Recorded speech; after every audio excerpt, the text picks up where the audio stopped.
In 2142, a space probe activates its systems when it finds the wreckage of the Nostromo, the ship from the first Alien movie.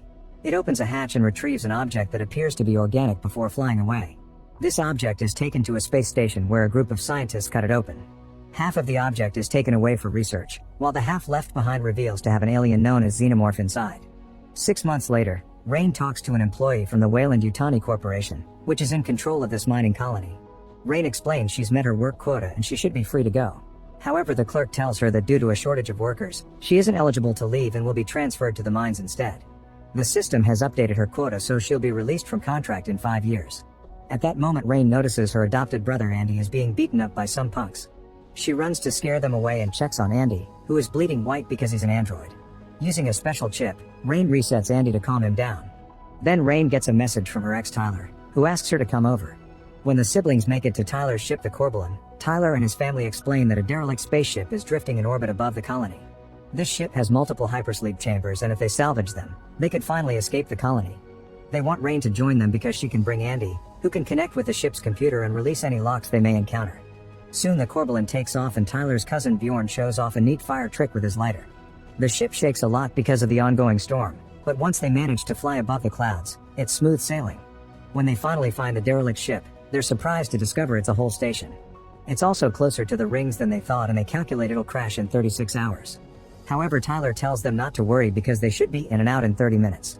In private, Rain asks Andy if he's sure he wants to continue, and Andy says yes because he only has one directive programmed by her dad, to make Rain happy. Once the ship connects to the station, Tyler, Bjorn, and Andy go aboard with a temp scanner. Andy puts his finger inside the first lock and the trio gets inside, although they have to move through a very narrow passage.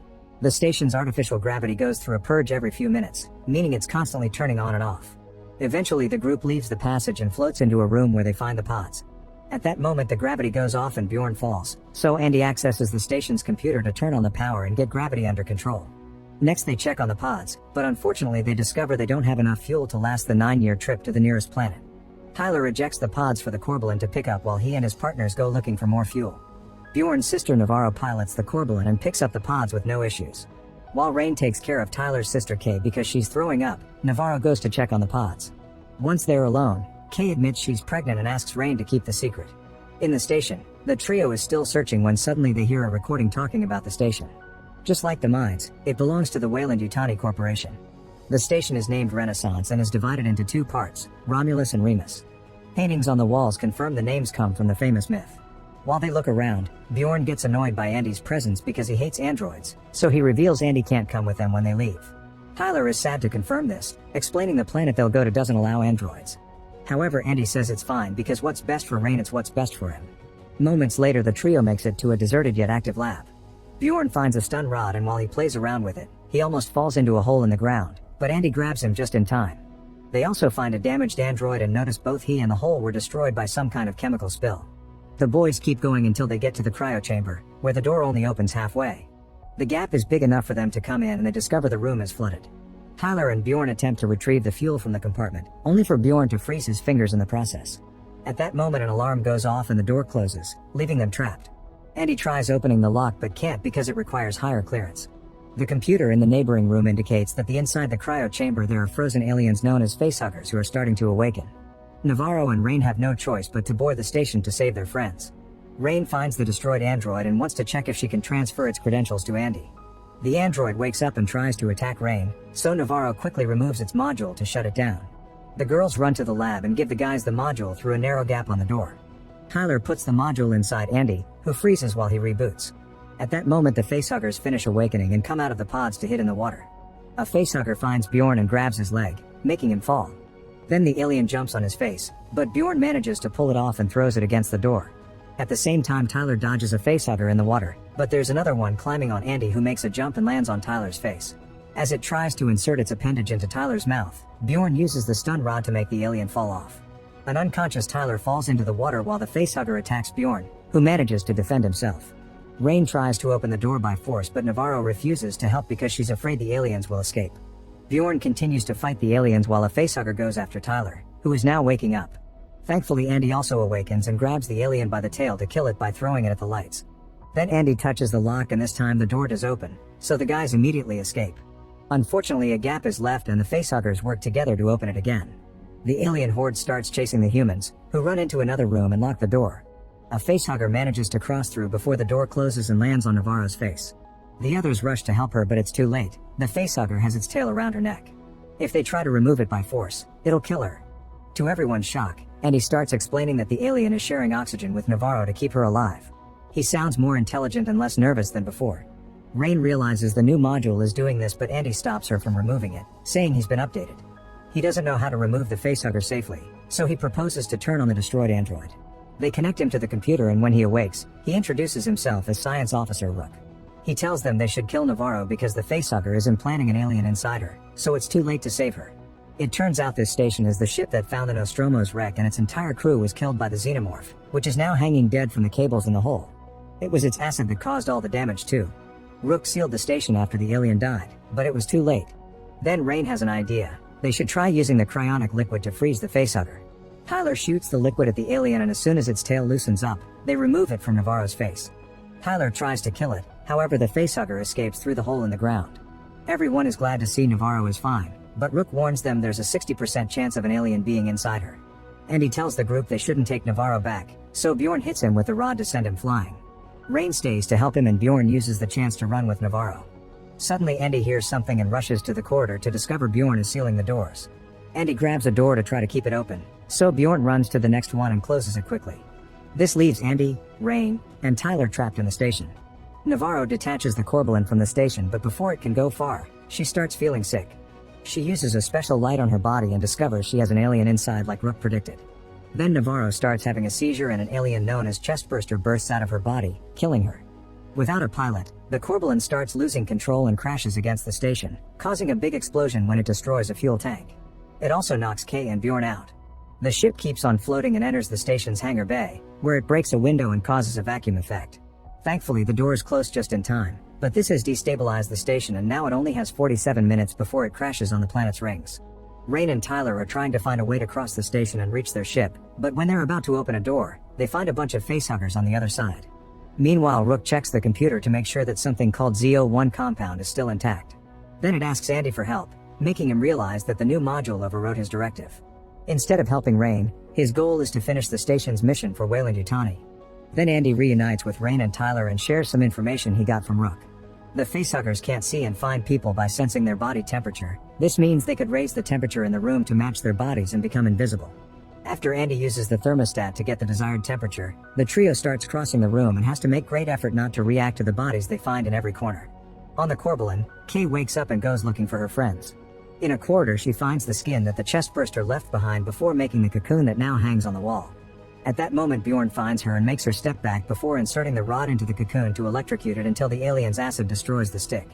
This attack isn't enough, and the creature's tail comes out to slash Bjorn's face. Acid keeps pouring out and falls on Bjorn until it kills him. As a new xenomorph starts coming out of the cocoon, Kay rushes to the door but can't open it, so she calls Tyler. He's still in the room with the facehuggers, so he has to whisper instructions for her. Kay manages to find a key and opens the door to run away before the alien can reach her. Since she's keeping her eyes on the creature, she falls off the Corbelan hatch and lands hard on the station's hangar. All the noise coming through the mics alerts the facehuggers, who begin jumping to attack. The trio immediately runs away, and Tyler throws a flare on the ground so the facehuggers go after its warmth. The trick doesn't last long, and soon the aliens are chasing them again, so when Andy makes it to the door, he starts closing it. Tyler and Rain have to run extra fast to cross right before the door closes. When Rain calls Andy out, he claims he did the calculations and knew they'd make it. With only 30 minutes left before crashing, the sprinklers activate in the hangar bay and Kay wakes up. She can hear the alien coming and hides before it can see her. The xenomorph walks right above her, and once it's left, Kay tries reaching the hangar door only to activate the alarm. At that moment, the trio appears on the other side of the door, but Andy refuses to open it. He can see the xenomorph waiting, which means it's using Kay as bait. Rain tells him that Kay is pregnant to appeal to his pity, but it doesn't work. Soon the xenomorph gets tired of waiting and takes Kay away. A furious Rain slaps Andy and asks him about his directive, so he says he must choose what's best for the company. Then Andy makes Rain and Tyler get in the elevator while explaining he must finish the mission so Rook will open the hangar door and let them leave. They arrive at a lab and find a capsule full of a strange liquid. Rook appears on the computer screen and tells them that humanity was never meant to explore the universe because their bodies can't take it, so Weyland-Yutani created this station to study the aliens and use their fluids to enhance humans. This ZO1 compound is the black liquid seen in Prometheus. In a video they see a rat getting crushed almost to death, but after the scientists injected it with the compound, it healed instantly. Andy grabs all the compound samples and gets ready to take them to the colony, but Rain stops him when she sees the xenomorph on the security camera. Then Andy gets 2 pulse rifles from a cabinet and gives them to Rain and Tyler, telling them to only shoot if it's absolutely necessary because if the alien bleeds acid, it'll cause a hull breach. The trio leaves the lab, unaware that the video is still playing. It turns out the rat mutated into the dead monster they saw inside a box.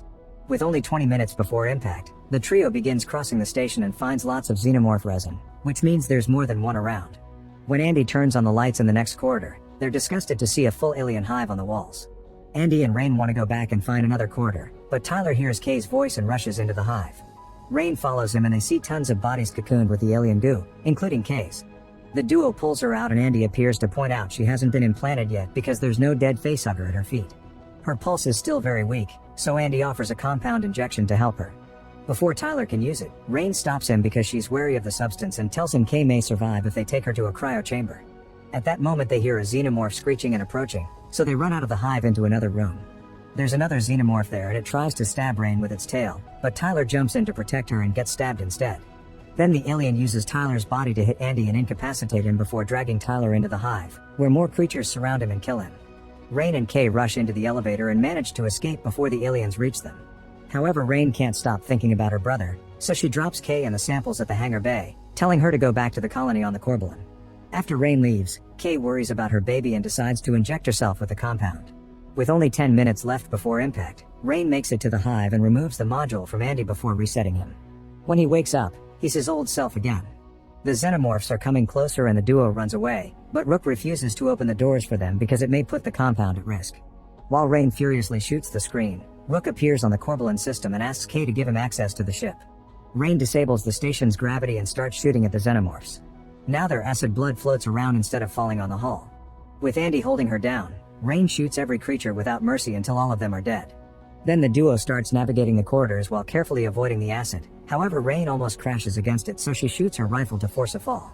Eventually the duo makes it to the elevator shaft and plan to go up climbing since the elevator can't work without gravity. Andy makes a jump, but Rain can't move because a xenomorph grabs her leg. She immediately shoots its arm and begins floating up, unaware that the acid has created a hole in the door. Andy manages to hold onto the stairs while Rain tries to recover the rifle, which is floating away. At that moment the gravity goes through a purge and Rain falls.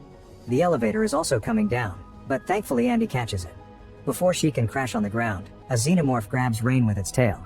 As Rain desperately grabs onto the stairs trying to escape, the lack of gravity makes all the acid in the corridor fall and damage the hull, creating a vacuum effect. This slows down the xenomorphs climbing the shaft at the same time that Andy lets go of the elevator, which goes down at great speed and crushes all the creatures. Rain is safe on the stairs, and when the elevator reaches the ground, it covers the hole and stops the vacuum. Unfortunately, there's a xenomorph left in the shaft and it approaches Rain together with a facehugger. At that moment Andy finds the rifle and comes down with open fire, killing both creatures in seconds. Suddenly the computer finishes the countdown and the station starts sliding on the rings. Andy and Rain finally make to the ship and find Kay unconscious. Rain immediately activates the ship's autopilot and the Corbelan manages to fly out of the station right before it fully crashes on the rings. Then Rain puts Kay in the cryopod and cuts the link to the station so Rook can't mock them anymore. He's destroyed when the station crumbles. Rain puts Andy to sleep before she starts getting a cryopod ready for herself. She notices a screen alerting her of critical vitals and opens the other pod to find Kay screaming. It turns out the compound accelerated her pregnancy and she now gives birth to a xenomorph-like cocoon. Rain immediately cuts the umbilical cord and takes it away to destroy it, but she has to drop it when she sees the acid. The cocoon opens, revealing a creepy baby inside. The acid burns through the floor and the cocoon lands in the cargo bay. When the ship detects that the cargo has been compromised, it shuts down the autopilot and changes it to manual. With a freezing ray in hand, Rain runs to the cargo bay and finds the cocoon empty, so she starts following the monstrous footprints. At the same time Andy wakes up and checks on Kay, who is producing a mucus-like substance instead of milk. Her now grown child appears and strikes down Andy before moving on top of its mother to feed, killing her. Rain shows up and tries to attack it, but the creature quickly disarms her and knocks her down. The broken freezing ray ejects frosty smoke that distracts the creature while Rain runs back to Andy, but he's too heavy to move. She sees the creature coming after her, so Rain runs away alone and locks the door behind her. The temperature is going down very quickly in this room too, thus Rain puts on a spacesuit to survive.